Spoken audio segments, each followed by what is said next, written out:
Observons Callon-Ricouart du ciel, vous distinguerez trois parties bien distinctes. C'est une ville avec un habitat dense, c'est aussi une zone agricole pour 30% de notre sol et c'est enfin très végétalisé et arboré, en particulier le long de notre rivière la Clarence et ici au parc Callon-Ricouart.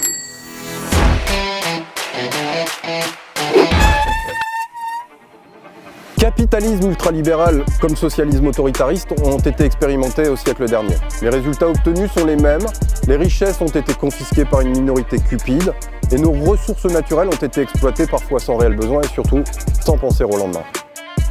Nous devons simplement sortir du modèle toujours plus pour défendre les valeurs du « faisons mieux et respectueux ». Notre siècle sera celui de l'économie sociale et solidaire au service de tous. Il nous faut aujourd'hui reconstruire et cela commence par notre environnement naturel.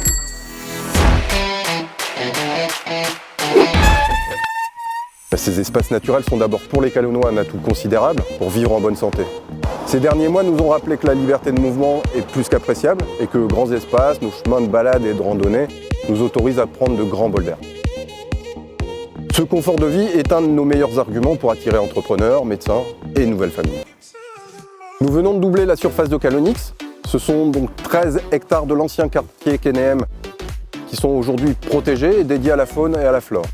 Ils font partie intégrante de la trame verte et bleue de notre communauté d'agglomération et des jardins artistiques y ont été implantés dernièrement. Callonix est aujourd'hui bien visible sur la carte régionale grâce au référencement que nous avons obtenu par la chaîne des parcs du pôle métropolitain de l'Artois.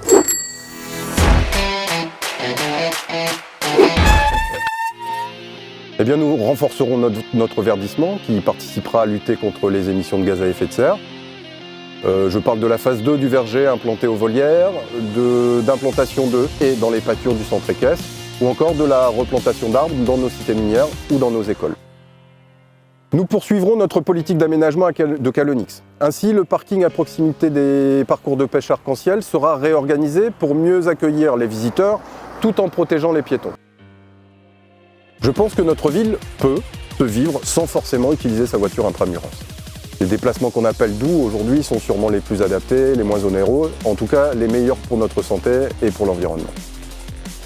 Ils seront amplifiés, encouragés, par exemple en créant une passerelle au-dessus de la Clarence, au niveau de l'ancienne caisse d'épargne, pour aller sur la rive côté de l'EHPAD. 2021 sera l'année du vélo à Callon-Ricouart. J'en fais moi-même régulièrement. L'objectif à moyen terme est de créer plusieurs pistes cyclables et voies sécurisées, en particulier pour nos écoliers et nos collégiens, qui eux font souvent vélo, trottinette et draisienne électrique. Une étude sur la sécurisation de leurs déplacements sera donc la première étape de ce chantier.